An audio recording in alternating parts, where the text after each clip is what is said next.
Zignum? Yeah, we're working together. Yeah. You're crushing on Masvidal's territory. Nah, we're on the same team. All right.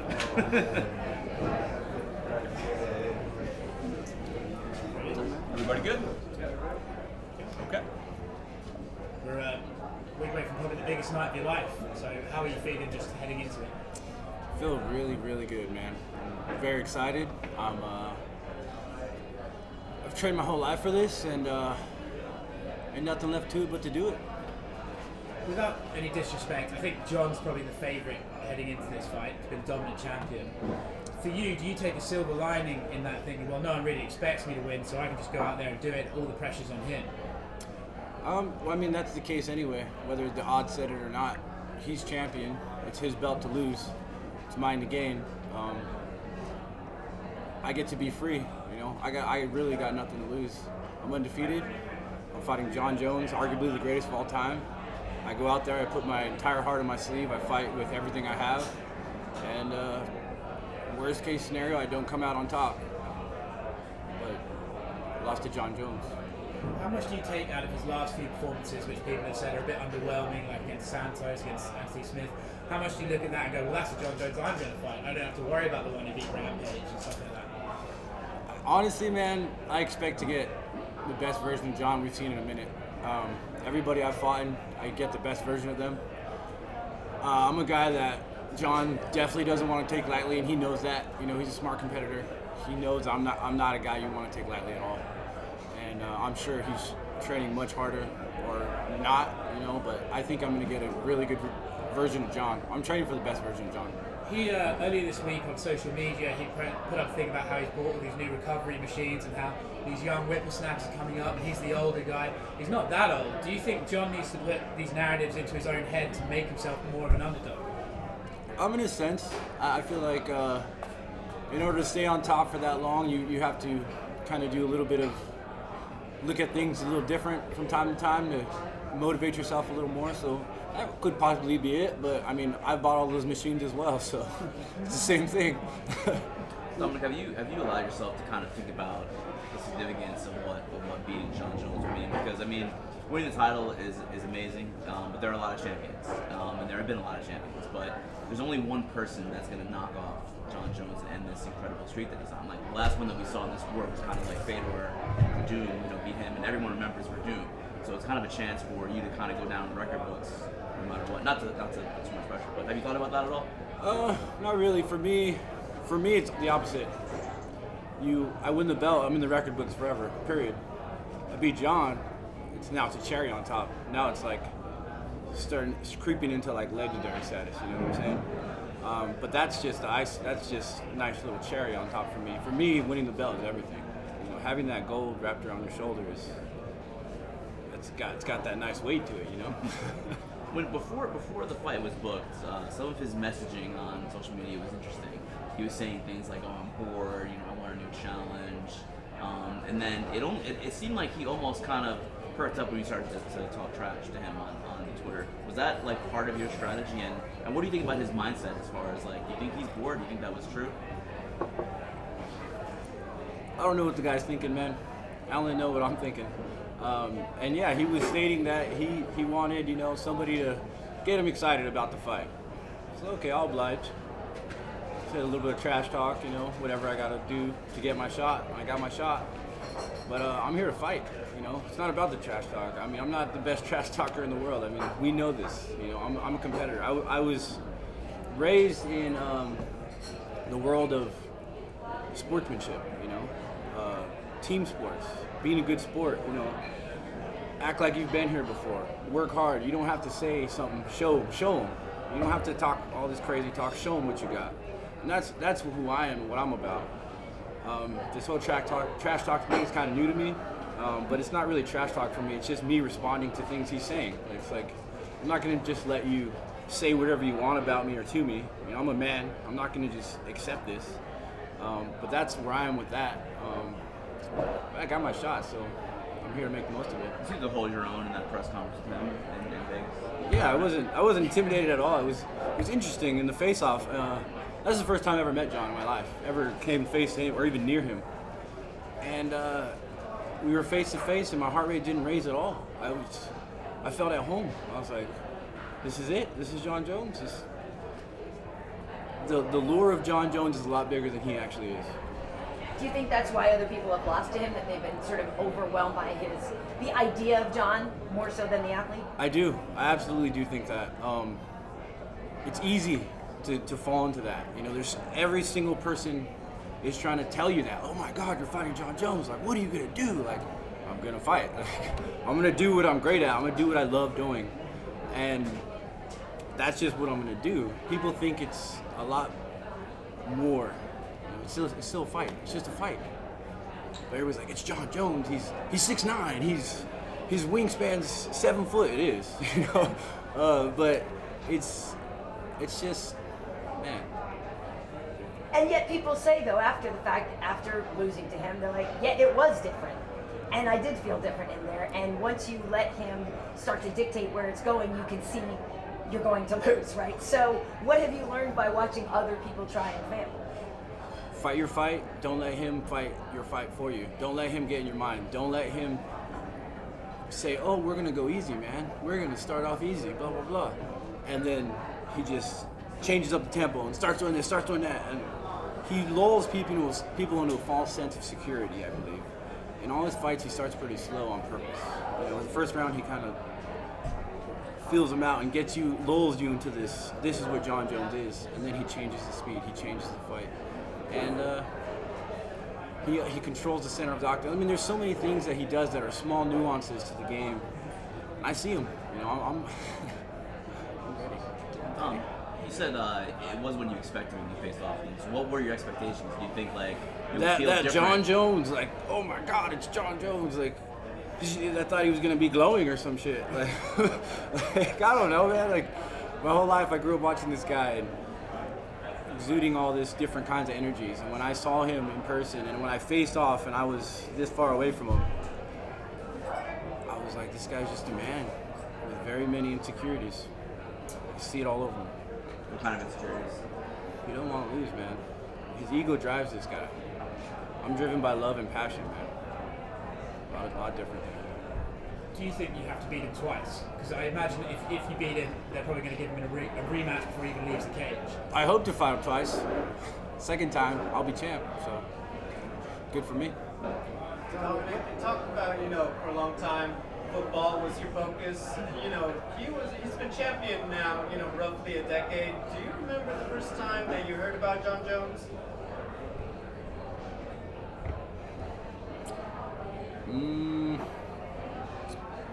First time I saw Jon Jones, I think he fought Hua the first time. And I was like, dang, that guy's pretty good.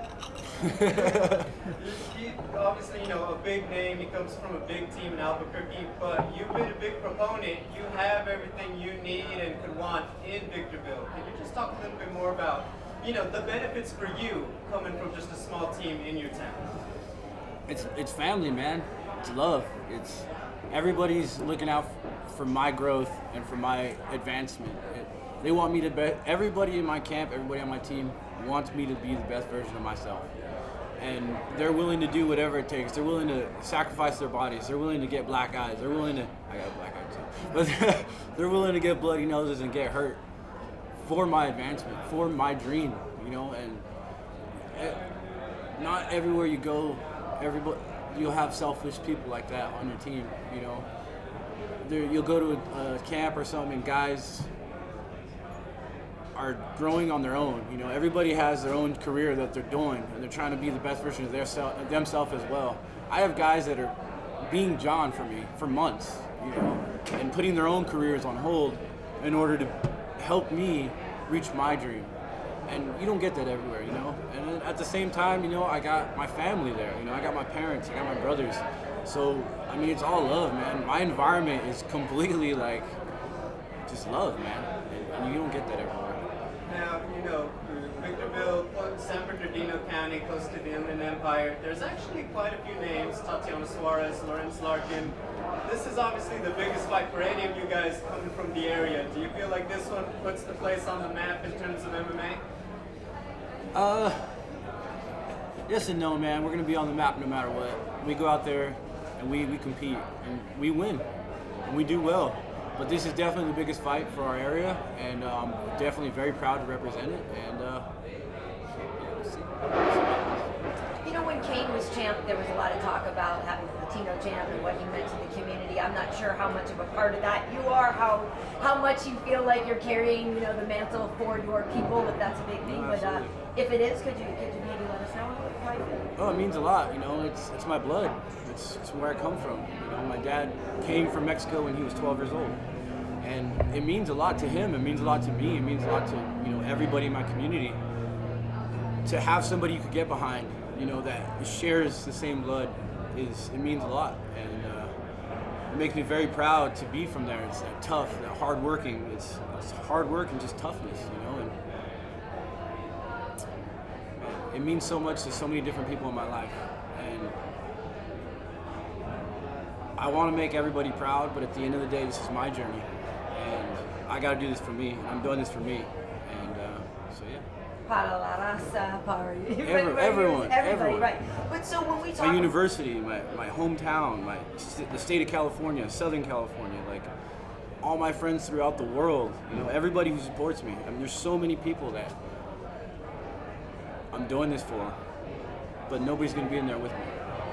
But with that said, you know, we always talk about that great Mexican fighting spirit, and there is a lot of expectation on you to fight a certain way, to throw down, to, you know. I'm willing to give as much blood as necessary.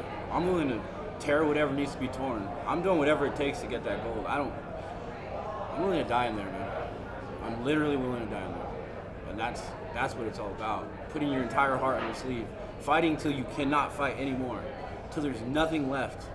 That's it. This is it. This is my once in a lifetime opportunity. Whether it's once in a lifetime or not, this is my once in a lifetime. And I'm gonna do everything I can. I will give whatever it takes. Would this be the biggest athletic achievement for anyone from Stony Brook? I think Joe Nathan won a World Series. Yeah. But this is definitely bigger. Yeah. Well, this is an individual. Yeah. And this is winning the World Light Heavyweight Championship against arguably the greatest of all time. So I think it would be the biggest. Not taking away anything from Joe, but this is huge. Have you got anything from those guys back in?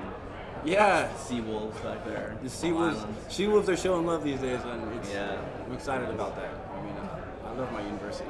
I saw an interview you did earlier this week, I think, about Jones and his eye pokes, and there's been a lot of stuff about eye pokes recently with Stipe having vision issues. It's a big deal. It could be keeping him out indefinitely for his career.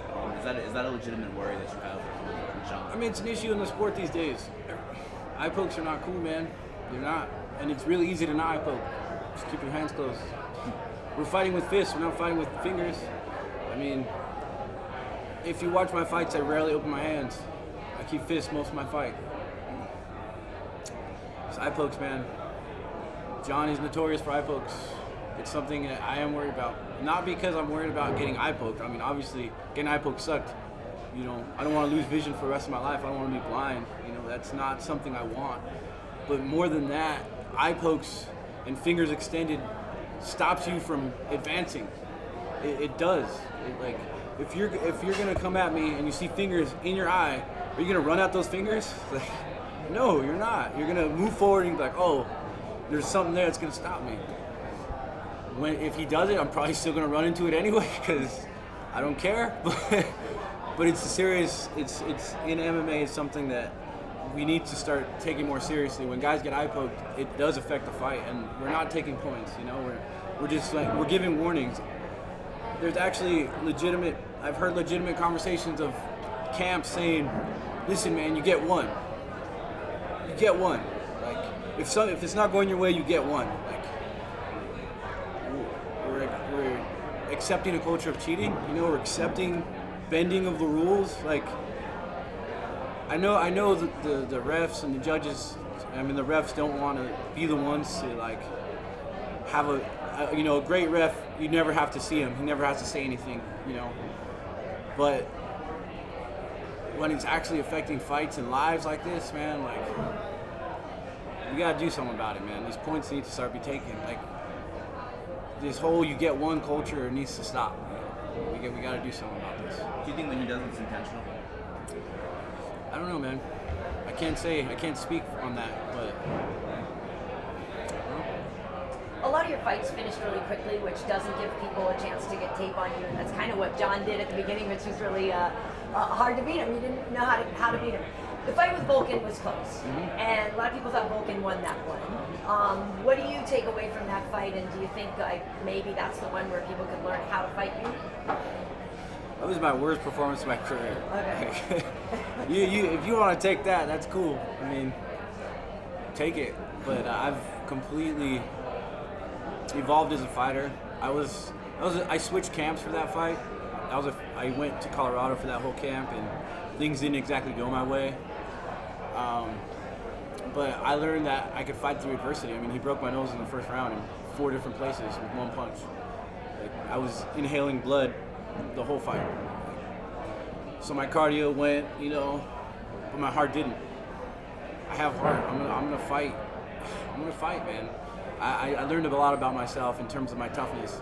I'd gone pretty much my entire career up to that point without being hit. Yeah. It's pretty crazy. Good for you. Like, I made it into the UFC, and I was fighting Volkan Oezdemir, and I hadn't really been hit up to that point. And I always had a question in the back of my mind, like, can I take a punch? Like, I don't know if I could take a punch. Can I take a punch? And that fight answered those questions for me. I could definitely take a punch. And that made me like, all right, I could be champion.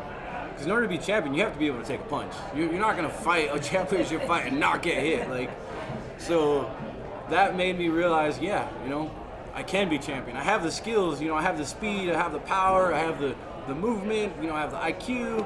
I enjoy it, I love it, but can I take a punch? And I definitely can take a punch, and I'm ready to take this championship, man. I know you're a Laker fan, you're a Southern California kid. Do you have any thoughts that you want to share about what happened this past week? Tragic, man. It was absolutely heartbreaking for me and for most of the world. And prayers go out to Kobe and his late wife. I mean, his wife Vanessa, and man, I can't imagine what she's going through. Losing a daughter and a husband in one swoop.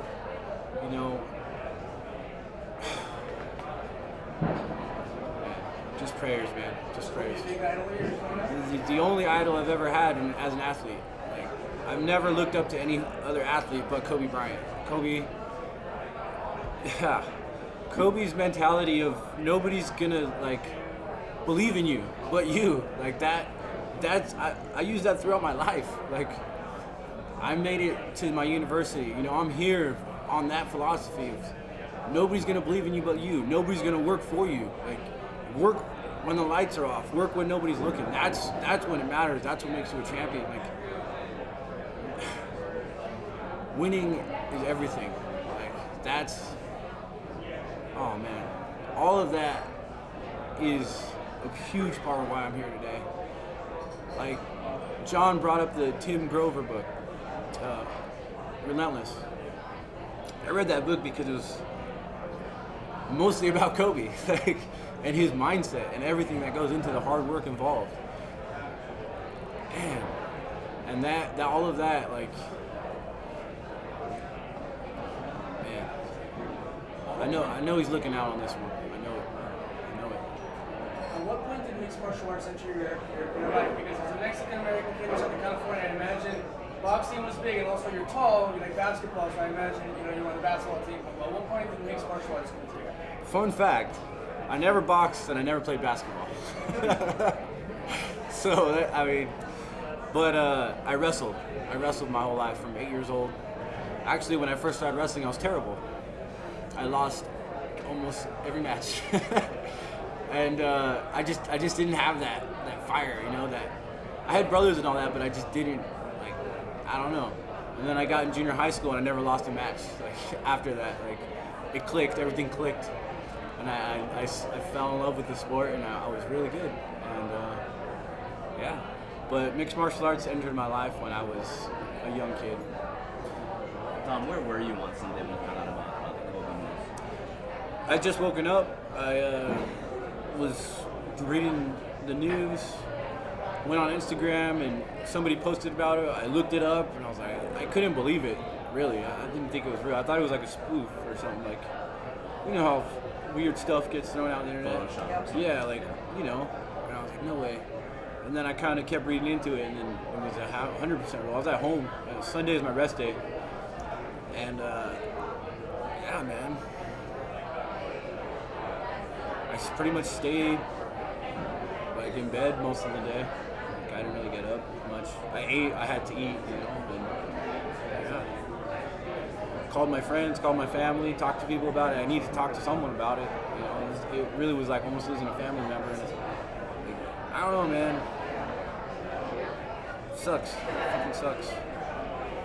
But everything happens for a reason. I truly believe that. And I don't know. I think maybe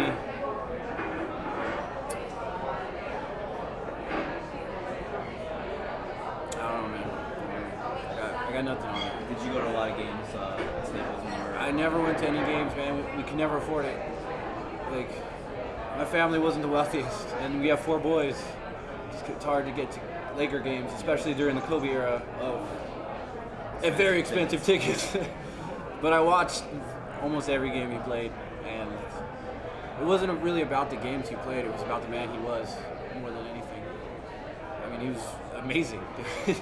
His last games, really, so many moments. I could go on all day about this, but Kobe's the man. He's the man. It's just that simple.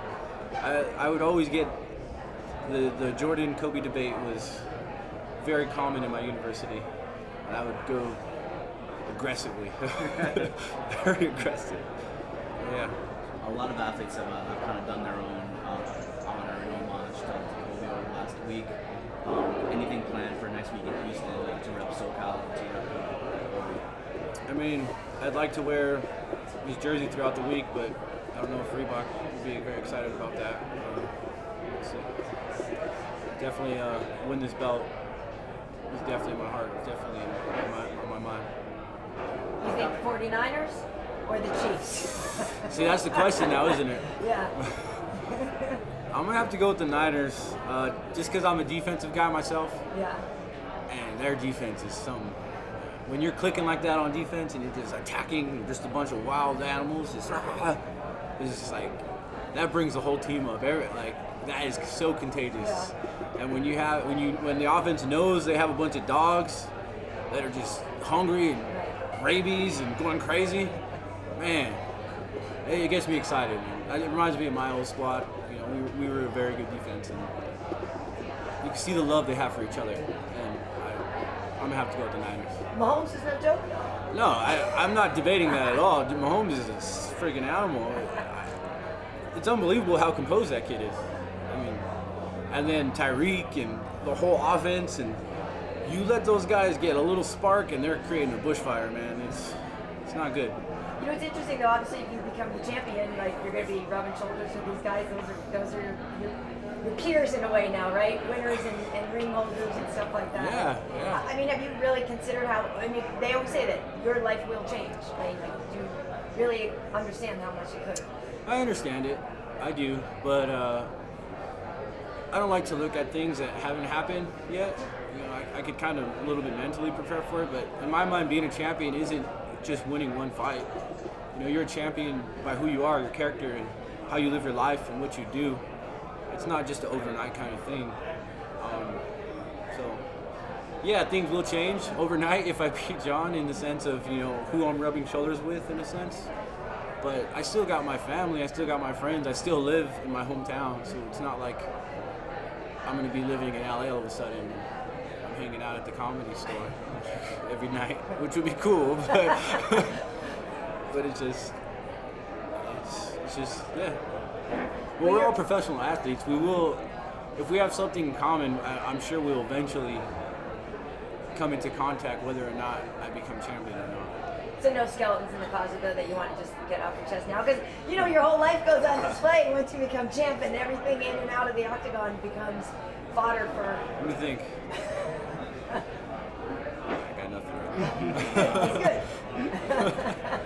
Dominick, at what point in your training or your actual performance in the cage did you go, I'm ready to face Jon Jones. Like, I'm good enough now. Because at the beginning of your career, you did early interviews, you're like, hey, slow down. I'm still getting there. But at what point did you go, okay, I'm ready? Well, obviously this last fight, I mean, knocking out Chris Weidman in a minute is no easy feat. You know, I don't think anybody's ever beaten Weidman in the first round. I think dealing with that whole fight week, and then once I was backstage and I was completely like relaxed, and I was watching the fights, I was like, man, I want to get a scrap tonight. Like, Greg Hardy was in there, and I was like, I just want to throw down, bro. Like, I kind of want to get hit. And he's like, yeah, bro, me too. And like, we both like started getting pumped. I was like, hell yeah, this is gonna be dope. And then it was just like, I was just chilling. And then the warm up was great. And then on the walk, like, I just felt so at peace, so that like, I am exactly where I'm supposed to be. Like, I felt like everything was aligning, perfectly aligning for me. And after that fight, it just seemed like this is the next step. Like, I'm ready. I'm in the cage. I recognize everybody on the outside. Me and Bruce are like friends now. Like, it's crazy. Like, it's no longer that, oh my God, I'm in the UFC. Like, look at, there's Joe Rogan. And you're like, when you first get in, you're like kind of starstruck by the whole experience. Now it's like, these are all my homies. Like, let's get it. Like, it's really cool. It's really cool. Like, I just feel like I'm ready, man. Everything's kind of aligned in my life to, it just makes sense. Well, plus everybody said it about you. This man is going to be a champion. So how much does that bear on you, knowing everybody expects it? And I mean, not really, because people are gonna say, like, not to be. I respect what they say and I appreciate it. Yeah. But it's like after every fight, this guy's the next great fighter. No matter what fight card it is, it's like, oh, this guy though. Well, this guy, and then like all of a sudden 4 months later, you're on the bottom of the queue, and then you're not even being talked about. Like, look what happened with the Walker Corey Anderson thing. Like, I didn't fight for a little bit, and all of a sudden, people don't even know it exists. Like, who the heck is Dominick Reyes? Like, Yeah. what? So that's just kind of how it is, I understand the fickle nature of this sport and the fans, really. But this, they're not gonna forget my name after this. That's for sure. Dominick, were you always tall, or did you hit a growth spurt all of a sudden? So when I was 11 years old, I was 6'2". Oh my God. Yeah. What did your mom feed you? Man, those Costco trips were not a good fun time for them. 4 boys, we're all pretty big. Yeah, they used to call it the $500 club. Oh my God. So you're in like what, 6th grade, and you're taller than your teachers, right? Yeah, but I was like, just like that. Just like a stick. Wow. Yeah, I've always been tall. And it's surprising because I like maintained my athleticism. Like, I got really tall and I was still athletic. It was really weird. Like, I wasn't like goofy, like, oh. Like, I've always been athletic, it's very encouraging. Are you trying to one-up Jorge Masvidal with a Mescal branding? Zignum. No, we're on the same team, man. Oh, is that part of the same company? Yeah, same company. You holding or? I ain't got nothing on me. I'm fighting soon, Yeah, so yeah. after, After. it's another story. All right, guys. Thank you. Thank you.